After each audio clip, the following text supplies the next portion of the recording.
Good evening, everybody. Uneducated Economist here.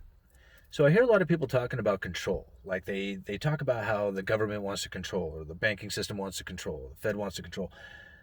And anytime I ever hear somebody say control, like they're wanting to control, I think control is an illusion. There is no control. You can't control anything.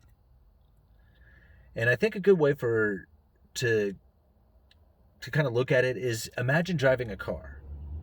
And say you're going down the freeway, you're going 70 miles an hour, there isn't any traffic. It's just you out there on the road all by yourself. Every mile passes by just like the previous mile. The car is performing exactly the way you're anticipating it would. There is no changes to it. You are in what you think is complete control over this vehicle. And you are cruising down the road. And all of a sudden you blow a tire and the car starts spinning out of control.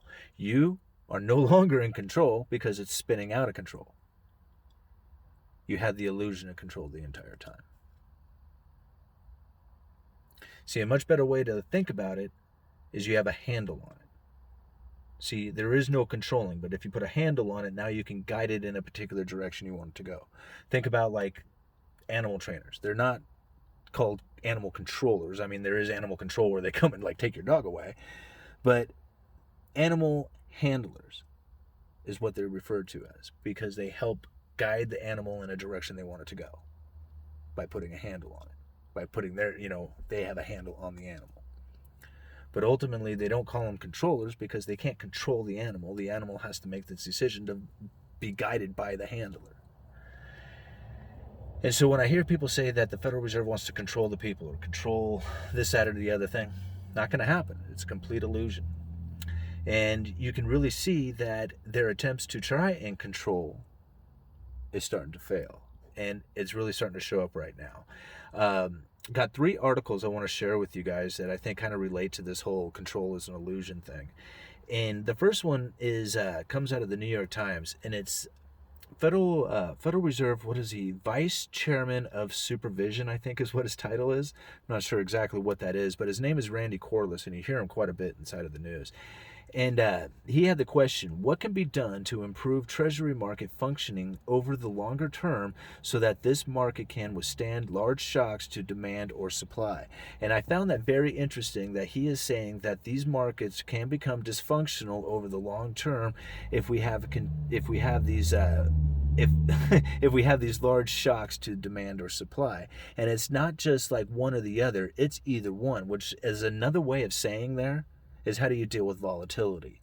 This thing has grown to such a size that it's now incredibly volatile. And he goes on to talk about this volatility, saying the sheer volume there may have outpaced the ability of private market infrastructure to support stress of any sort there. You guys hear that? The sheer volume there may have outpaced the ability of the private market infrastructure to support stress of any sort there.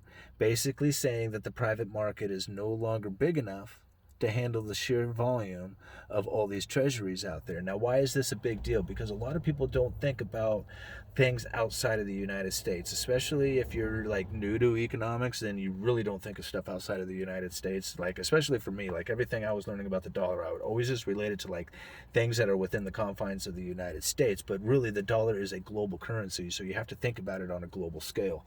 And the problem with treasuries and them being in a volatile state, or being in in such a position in the economy that they become volatile, that is very detrimental to the United States dollar being the world reserve currency, because the treasuries are ultimately what is used as the U.S. world reserve currency. Okay, so a lot of people think about the world reserve currency and about the dollar being the world reserve currency, but when these contracts come due and they're paid, they're not necessarily paid in cash. I mean, I'm sure some of them are, but most of the time they're paid in U.S. Treasuries, which is good as cash because they're as liquid as cash, meaning that you can go to the markets and you can trade your Treasuries over for dollars or dollars for Treasuries, and it's just as liquid as that, and there is no like issues or consequences from doing it. It's just simple, easy transactions. But what old Corliss is saying there is that the volume has gotten so big that there could be large shocks to demand or supply. which means that it's no longer a liquid market that's losing control, which they never really had to begin with. So going on to another article is coming from Seeking Alpha. And this one was really good because the author of this one was referring to another Fed. What does he do for the Fed? I guess he was just a Fed economist. I can't remember. But his name is Michael Kiley. And the title of this article was really good. The Fed is almost out of treasuries to buy. And I thought this was just a very interesting article.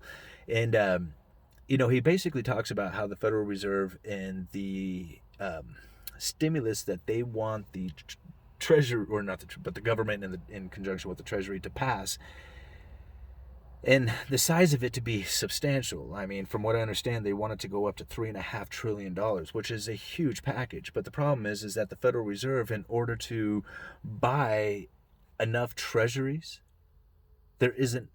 basically what he's saying is that in order to buy $3.5 trillion, there isn't enough treasuries out there to buy. And this is one of the reasons why the Federal Reserve is so demanding that they pass these stimulus packages, so that I guess they can get the treasuries up to enough that the Federal Reserve could actually purchase that many of them. He goes in and explains it pretty well with all the numbers and everything else, or it could be female. I didn't look at the author's name. But it's coming from Seeking Alpha, and I'll leave a link down in the description for you guys. But what else did I want to add to that I thought was interesting? Talks about the chicken and egg paradox, because ultimately what he is saying right now, or the author is saying, is that even if the Fed wanted to purchase $3.5 trillion worth of treasuries from, of United States treasuries, they can't buy them directly from the Fed. They have to go through the secondary market, which is basically going through the primary dealers, the big banks, and they only have $2.8 trillion reserves right now, so they couldn't even buy $3.5 trillion if they wanted to, which I'm sure they could figure out a way of dealing with it. But I thought that was kind of a unique thing to throw in there, and he called it the chicken and egg paradox. Anyway, I'll leave a link down in the description for that one as well. And then finally, the last one was an interview on Bloomberg with a gentleman from Oak Trees Capital, and very interesting. At about 6 minutes into the interview, the interviewer is asking the investor from the capital from Oak Tree, starts asking him some very interesting questions about the low interest rate and how